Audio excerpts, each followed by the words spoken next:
नमस्कार दोस्तों, हर हर महादेव। उम्मीद है आप सभी मस्त होंगे और अपने अपने काम में व्यस्त होंगे। आप सभी का स्वागत है यहाँ पर, जहाँ आपको हर किताब का सार हिंदी भाषा में मिलेगा। किताबें हमारी सच्ची दोस्त है। आशा है कि आप सभी को ये पसंद आएगी। आज हम एक बहुत ही क्या कहते हैं गहरे और दिलचस्प विषय में उतर रहे हैं। आध्यात्मिक वास्तविकता, स्पिरिचुअल रियलिटी। हाँ, सुनने में थोड़ा भारी लगता है ये शब्द। बिल्कुल। पर सवाल ये है कि आखिर ये है क्या? कोई कल्पना है या हमारी ये जो जानी पहचानी दुनिया है उससे भी ज्यादा असली? और सबसे जरूरी बात, हमारी रोजमर्रा की जिंदगी से इसका क्या लेना देना है। हाँ बिल्कुल। तो हमारी ये जो चर्चा है ये आधारित है the unseen dimensions, a guide to spiritual reality नाम के स्रोत पर। अच्छा, तो ये गाइड जैसा है कुछ। हाँ, लगता तो यही है। दावा है कि ये हमें इस अनदेखे आयाम को समझने में मदद करेगी। तो आज हमारा मकसद बिल्कुल साफ है, इस स्रोत की मदद से आध्यात्मिक वास्तविकता की परतें खोलना। मतलब सिर्फ जानना नहीं कि ये क्या है। नहीं, उससे आगे ये महसूस करना कि ये हमारी भौतिक दुनिया से जुड़ी कैसे है, इससे अनुभव कैसे किया जा सकता है। और हाँ, दुनिया भर में लोग इसे कैसे देखते हैं, अलग अलग परंपराएं क्या कहती हैं। सही। तो चलिए इस अनदेखे आयाम की गहराई में उतरते हैं। तो सबसे पहले बिल्कुल बुनियादी सवाल, ये आध्यात्मिक वास्तविकता आखिर है क्या चीज? स्रोत क्या कहता है? हाँ, तो स्रोत इसे अस्तित्व का वो पहलू या कह लीजिए आयाम बताता है जो हमारी भौतिक दुनिया से, मतलब जिसे हम देख सुन छू सकते हैं, उससे कहीं ज्यादा गहरा है, परे है। परे है। मतलब अलग। परे भी, और आप कह सकते हैं बुनियाद भी। अ- ये सिर्फ चीजों की दुनिया नहीं है। स्रोत कहता है ये चेतना यानी कॉन्शियसनेस, आत्मा, सोल, और जिसे दिव्य सार, डिवाइन एसेंस कहा गया है, उसका क्षेत्र है। अच्छा, चेतना, आत्मा, दिव्य बिल्कुल। सार। और यहाँ ये समझना जरूरी है, जैसा मैंने कहा, ये सिर्फ परे नहीं है। स्रोत इसे उस बुनियाद की तरह बताता है जिस पर हमारी भौतिक दुनिया टिकी है। जैसे सागर की गहराई और लहरें ऊपर। हाँ, कुछ वैसा ही। स्रोत के अनुसार ये वो अंतिम सत्य है, वो मूल स्रोत जहां से सब कुछ, हर कण, हर अनुभव पैदा होता है और आखिरकार वहीं लौट जाता है। मतलब एक तरह का सोर्स। हाँ, सोर्स कह सकते हैं। वो धागा जो सब कुछ पिरोए हुए है, भले ही हम उसे हर पल देख ना पाएं। ये बात दिलचस्प है कि ये सिर्फ परे नहीं बल्कि बुनियाद है। तो फिर ये हमारी भौतिक दुनिया से अलग कैसे है? हम तो अपनी दुनिया को इंद्रियों से जानते हैं, देखकर, सुनकर, छूकर। बिल्कुल, और यही मुख्य अंतर आता है। स्रोत साफ बताता है कि हमारी भौतिक दुनिया की प्रकृति ही अस्थायी है, मतलब टेम्पररी। हाँ, सब बदल रहा है। सब कुछ, हमारा शरीर, हमारे विचार, मौसम, सब कुछ। और इसे हम अपनी 5 इंद्रियों से अनुभव करते हैं। ठीक है। लेकिन इसके उलट आध्यात्मिक वास्तविकता को स्रोत शाश्वत, इटर्नल, यानी हमेशा रहने वाला, और सूक्ष्म, सटल बताता है। सूक्ष्म मतलब? सूक्ष्म का मतलब है कि इसे हमारी बाहरी इंद्रियां आसानी से पकड़ नहीं पाती। ये कोई स्थूल चीज नहीं है। तो फिर इसे महसूस कैसे करें? अगर इंद्रियों से नहीं तो कैसे? हाँ, यही स्रोत इशारा करता है आंतरिक जागरूकता, इनर अवेयरनेस की ओर। आंतरिक जागरूकता। जी, ध्यान की गहराइयों में उतरकर, या जिसे आत्म साक्षात्कार, सेल्फ रियलाइजेशन कहा गया है, अपने सच्चे स्वरूप को जानने की प्रक्रिया, उसके जरिए इसे अनुभव किया जा सकता है। अच्छा, ध्यान या आत्म साक्षात्कार। हाँ, ये अनुभव की एक पूरी तरह अलग परत है जो सतह के शोरगुल के नीचे शांति से बहती है, ऐसा कहा गया है। तो मतलब ये हुआ कि इसे जानने के लिए हमें अपनी बाहरी भाग-दौड़ से थोड़ा हटकर अंदर की ओर मुड़ना होगा। स्रोत क्या कहता है? क्या ये सबके लिए संभव है या कुछ खास लोगों के लिए ही? नहीं नहीं, स्रोत इस पर जोर देता है कि ये क्षमता हर इंसान में मौजूद है। ये कोई रहस्यमयी शक्ति नहीं है। अच्छा। हाँ, बल्कि हमारी चेतना का ही एक गहरा स्तर है जिसे हम अक्सर नजरअंदाज कर देते हैं। और यहीं वो दिलचस्प विरोधाभास आता है जिसका जिक्र आपने पहले किया था। स्रोत कहता है कि हमारा भौतिक शरीर, जिसे हम अक्सर मैं समझ लेते हैं। हाँ, यही तो हमारी पहचान है ज्यादातर। बिल्कुल। पर स्रोत कहता है ये तो अस्थायी है, नश्वर है। लेकिन आत्मा या चेतना, जो इस आध्यात्मिक आयाम का हिस्सा है, उसे स्थायी, अविनाशी, शाश्वत बताया गया है। ओह, ये तो सोचने वाली बात है। हाँ, सोचिए, हम अपनी पहचान किससे जोड़ रहे हैं? बदलने वाली चीज से या हमेशा रहने वाली चीज से?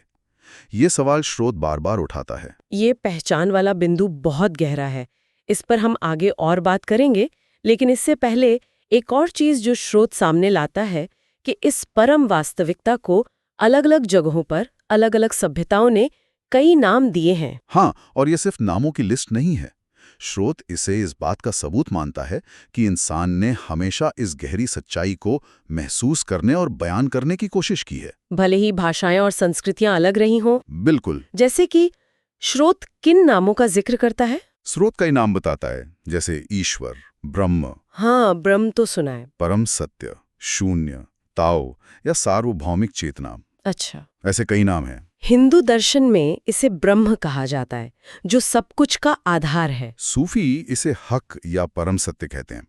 बौद्ध धर्म में निर्वाण या शून्यता की बात होती है, जो परम शांति की अवस्था है। हाँ, ईसाईयत और इस्लाम में इसे एक व्यक्तिगत ईश्वर के रूप में भी देखा जाता है। इतने सारे नाम, लेकिन स्रोत कहता है कि इशारा एक ही तरफ है। बिल्कुल। स्रोत का तर्क यही है कि नाम और रूप अलग-अलग हो सकते हैं, परंपराओं के रास्ते अलग हो सकते हैं, लेकिन सभी एक ही अंतर्निहित एकता, अंडरलाइंग यूनिटी की ओर इशारा करते हैं। एकता, यूनिटी। हाँ, एक ऐसा जुड़ाव जो सिर्फ इंसानों को ही नहीं बल्कि सभी जीवित प्राणियों, पूरी कायनात को आपस में जोड़ता है। ये विचार कि सतह पर दिखने वाली भिन्नता के नीचे एक गहरा संबंध है, यही आध्यात्मिक समझ का केंद्र है, ऐसा स्रोत बताता है। ये एकता का विचार वाकई सोचने पर मजबूर करता है। अगर सब जुड़ा है तो फिर हम इतना अलग-थलग क्यों महसूस करते हैं? बेहतरीन सवाल। और यहीं पर शायद आध्यात्मिक जागरूकता, स्पिरिचुअल अवेकनिंग की बात आती है, जिसका जिक्र स्रोत में है। हाँ, तो इसका मतलब क्या है, जागृत होना मतलब? हाँ, देखिए, स्रोत आध्यात्मिक जागृति को सिर्फ कोई जानकारी हासिल करना नहीं मानता। ये एक गहरी बदलाव की प्रक्रिया है। प्रक्रिया, प्रोसेस। जी, इसे अहंकार यानी ईगो, वो मैं और मेरा का सीमित भाव, वो पहचान जो हमने अपने शरीर, विचारों और संपत्ति से बना ली है, और भ्रम या माया, इल्यूजन की सीमाओं से परे जाने के रूप में वर्णित किया गया है। अहंकार और माया, ये शब्द हम अक्सर सुनते हैं। स्रोत इन्हें कैसे समझाता है? क्या माया का मतलब है कि ये दुनिया असली नहीं है? नहीं, स्रोत ये नहीं कहता कि दुनिया असली नहीं है, बल्कि माया वो पर्दा है, वो फिल्टर है। फिल्टर। हाँ, जो हमें चीजों को उनके असली रूप में, उनकी आपस में जुड़ी हुई प्रकृति में देखने से रोकता है। ये हमारे पूर्वाग्रह, हमारी इच्छाएं, हमारे डर हैं, जो हमें दुनिया को खंडित रूप में दिखाते हैं, टूटा फूटा। अच्छा, तो हमारी अपनी सोच ही माया है एक तरह से? कह सकते हैं। अहंकार इसी माया का एक हिस्सा है, जो हमें सबसे अलग और केंद्र में महसूस कराता है। जागरूकता का मतलब है इस पर्दे के पार देखना शुरू करना। तो ये अचानक होता है या धीरे धीरे? जैसा मैंने कहा, स्रोत इसे अक्सर एक प्रक्रिया बताता है, कोई एक पल का चमत्कार नहीं। इसमें सिर्फ बौद्धिक समझ काफी नहीं है, रट्टा मारना नहीं है। तो फिर? इसमें अस्तित्व की एकता, वननेस ऑफ एग्जिस्टेंस का गहरा व्यक्तिगत अनुभव करना शामिल है। अनुभव करना, महसूस करना। हाँ, ये महसूस करना कि हम अलग-थलग द्वीप नहीं, बल्कि एक ही विशाल महासागर की लहरें हैं। ये सिर्फ सोचना नहीं, बल्कि इसे जीना शुरू करना है। तो ये जागृति सिर्फ एक एहसास नहीं है, इसका असर हमारे जीने के तरीके पर भी पड़ता होगा। निश्चित रूप से। स्रोत यही कहता है कि जब ये एकता का अनुभव गहरा होता है, तो व्यक्ति स्वाभाविक रूप से उन मूल्यों के साथ जुड़ने लगता है जिन्हें उच्च सत्य, हायर ट्रूथ्स कहा गया है। जैसे निस्वार्थ प्रेम, लव, करुणा, कंपैशन, सबके लिए सहानुभूति, और जीवन के एक गहरे उद्देश्य, पर्पस की तलाश। अच्छा, ये मूल्य फिर किताबी बातें नहीं रह जाते, बल्कि जीने का तरीका बन जाते हैं। जीवन के मायने बदल जाते हैं, प्राथमिकताएं बदल जाती हैं। और यहीं पर वो पहचान वाला बदलाव आता है जिसका जिक्र आपने पहले किया था, मैं शरीर हूं से मैं आत्मा हूं वाला। हाँ, बिल्कुल। ये सुनने में क्रांतिकारी लगता है। स्रोत बताता है कि ये बदलाव व्यवहारिक रूप से कैसे नजर आता है, मतलब रोज की जिंदगी में। हाँ, स्रोत इसे एक बुनियादी जमीनी बदलाव कहता है।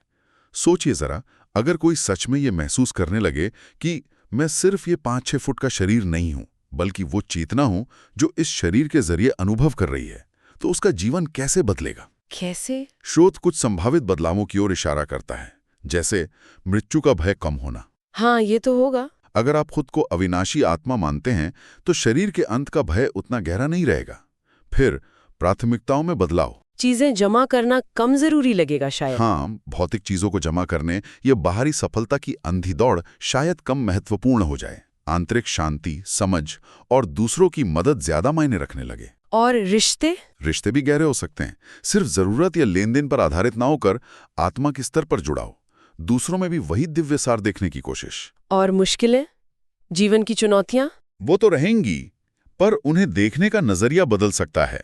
उन्हें आत्मा के विकास के अवसर के रूप में देखा जा सकता है, ऐसा स्रोत कहता है। ये वाकई बहुत बड़ा बदलाव है। मतलब है कि सिर्फ सोच बदलने से पूरा अनुभव बदल सकता है। ये एक तरह से अपने जीवन का ऑपरेटिंग सिस्टम अपग्रेड करने जैसा लगता है। आप इसे ऐसे कह सकती हैं, बिल्कुल। और जब ये आंतरिक बदलाव घटता है तो स्रोत के अनुसार जीवन सिर्फ घटनाओं का एक बेतरतीब सिलसिला नहीं रह जाता। मतलब सिर्फ सुबह उठना, काम पर जाना, खाना, सो जाना, ये रूटीन नहीं रहता। हाँ, इस चक्रव्यूह से कहीं ज्यादा बन जाता है। तो क्या बन जाता है? स्रोत कहता है कि जीवन तब एक पवित्र यात्रा, एक सेक्रेड जर्नी बन जाता है। पवित्र यात्रा? किस चीज की? आत्म साक्षात्कार की, सेल्फ रियलाइजेशन की, यानी अपने उस सच्चे स्थायी स्वरूप को पूरी तरह से जानने और उसमें स्थित होने की, और साथ ही परमात्मा, द डिवाइन, या उस परम सत्य के साथ, जिसे अलग अलग नामों से जाना जाता है। हाँ, उसके साथ एक सामंजस्य, एक हार्मोनी स्थापित करने की यात्रा। जीवन का हर पल, हर अनुभव, हर रिश्ता इस यात्रा का हिस्सा बन जाता है। ये जीवन को एक ऐसा गहरा अर्थ और दिशा देता है जो बाहरी सफलताओं या विफलताओं पर निर्भर नहीं करता। ये विचार कि जीवन एक पवित्र यात्रा है बहुत सुंदर है। लेकिन अब असली सवाल पर आते हैं। मान लीजिए कोई ये सब समझता है या समझने की कोशिश कर रहा है, लेकिन सुबह उसे वही ट्रैफिक झेलना है, ऑफिस का प्रेशर है, घर की जिम्मेदारियां हैं। हाँ, रोजमर्रा की जिंदगी। बिल्कुल। उस रोजमर्रा की भागदौड़ में इस आध्यात्मिक समझ का क्या महत्व है? ये सिर्फ अच्छी लगने वाली बातें हैं या इसका कोई व्यावहारिक फायदा भी है? ये सवाल बहुत वाजिब है और स्रोत भी इस पर ध्यान देता है। ये समझ सिर्फ पहाड़ों पर जाकर बैठने के लिए नहीं है। अच्छा। स्रोत तर्क देता है कि इसका महत्व हमारी रोजमर्रा की जिंदगी में बहुत गहरा है। कैसे? कई तरह से। पहला, नजरिया बदलना, पर्सपेक्टिव शिफ्ट। ये हमें चीजों के सिर्फ बाहरी रूप या भौतिक दिखावे से परे देखने में मदद करती है। मतलब छोटी छोटी बातों में न उलझना। हाँ, हम अक्सर छोटी छोटी बातों में, दूसरों की बातों में, अपनी इच्छाओं में उलझ जाते हैं। ये समझ हमें याद दिलाती है कि इन सबके पीछे एक ज्यादा स्थायी, ज्यादा गहरी सच्चाई है। इससे छोटी मोटी परेशानियां उतनी बड़ी नहीं लगती। और दूसरा, आंतरिक शांति, इनर पीस। स्रोत में बताए गए उच्च सत्यों जैसे प्रेम, करुणा, एकता को सिर्फ जानना नहीं, बल्कि उन्हें अपने व्यवहार में उतारने की कोशिश करने से धीरे धीरे एक आंतरिक शांति महसूस हो सकती है। ये शांति बाहरी चीजों पर निर्भर नहीं करती। कम निर्भर करती है। तीसरा, उद्देश्य की स्पष्टता, क्लैरिटी ऑफ पर्पस। अच्छा, पर्पस। जब हम खुद को एक बड़ी तस्वीर का हिस्सा महसूस करते हैं तो जीवन में एक उद्देश्य की भावना आती है। हमारा काम, हमारे रिश्ते सब एक बड़े मकसद से जुड़ जाते हैं। और रिश्तों का क्या कहा था? हाँ, गहरे रिश्ते। जब हम दूसरों में भी उसी आध्यात्मिक सार को देखने लगते हैं तो हमारे रिश्ते ज्यादा प्रामाणिक, ऑथेंटिक और गहरे हो सकते हैं। जलन, मुकाबला कम हो सकता है और सहानुभूति बढ़ सकती है। और आखिर में लचीलापन, रेजिलियंस। ये समझ हमें जीवन के उतार चढ़ाव का सामना करने के लिए एक आंतरिक शक्ति और लचीलापन दे सकती है। जब हम जानते हैं कि हम सिर्फ ये शरीर या ये मुश्किल हालात नहीं हैं, तो हम ज्यादा हिम्मत से उनका सामना कर पाते हैं। तो मतलब ये हुआ कि आध्यात्मिक वास्तविकता को समझना दुनिया से भागना नहीं है। बिल्कुल नहीं। बल्कि दुनिया में ज्यादा शांति, समझ और उद्देश्य के साथ जीना सीखना है। ये एक तरह का आंतरिक कंपास है जो हमें बाहरी तूफानों में भी दिशा दिखाता रहता है। बिल्कुल सही कहा आपने। स्रोत इसे एक आंतरिक शरण, इनर रिफ्यूज की तरह भी बताता है, जहां हम बाहरी उथल-पुथल से राहत पा सकते हैं और अपनी सच्ची प्रकृति से दोबारा जुड़ सकते हैं। चलिए, तो आज हमने दी अनसीन डिमेंशंस के आईने में आध्यात्मिक वास्तविकता के इस डटे लेकिन आकर्षक अवधारणा को समझने की कोशिश की। हाँ, कोशिश तो अच्छी रही। हमने देखा कि ये हमारी भौतिक दुनिया से परे चेतना, आत्मा और दिव्य सार का वो शाश्वत क्षेत्र है जिसे भले ही कई नाम दिए गए हों, पर जो अंततः सभी अस्तित्व की गहरी एकता की ओर ही इशारा करता है। हाँ, हमने ये भी समझा कि इस वास्तविकता के प्रति जागृत होना सिर्फ कुछ नया जानना नहीं, बल्कि अपनी पहचान को बदलना है। बिल्कुल। मैं शरीर हूं कि सीमित सोच से मैं आत्मा हूं कि व्यापक दृष्टि तक पहुंचना। और कैसे ये बदलाव जीवन को महज घटनाओं के क्रम से उठाकर आत्मखोज की एक पवित्र यात्रा बना सकता है जिसमें गहरा अर्थ और उद्देश्य छिपा है। सही। और सबसे अहम बात, ये सब सिर्फ दार्शनिक बातें नहीं, बल्कि हमारी रोजमर्रा की जिंदगी में शांति, स्पष्टता और जुड़ाव लाने की क्षमता रखती हैं। और जाते जाते एक विचार छोड़ जाते हैं जिस पर गहराई से सोचा जा सकता है, जैसा कि स्रोत हमें प्रेरित करता है। हाँ, जरूर। अगर आध्यात्मिक वास्तविकता ही परम सत्य है और भौतिक दुनिया अस्थायी और बदलती रहने वाली है, तो फिर इस भौतिक दुनिया में हमारे अनुभवों का, हमारे सुख दुख, हमारे अच्छे बुरे कर्मों का, हमारे रिश्तों का, इस बड़ी शाश्वत तस्वीर में क्या स्थान है? ये गहरा सवाल है। क्या ये दोनों दुनियाएं, भौतिक और आध्यात्मिक, पूरी तरह से अलग-अलग हैं? या फिर वे किसी ऐसे जटिल, अनदेखे और शायद बहुत खूबसूरत तरीके से आपस में गुथी हुई हैं जिसे हम अभी पूरी तरह से समझ नहीं पाए हैं? बिल्कुल। ये सवाल हमें अपनी खोज जारी रखने के लिए प्रेरित करता है। धन्यवाद, और सीखना जारी रखें।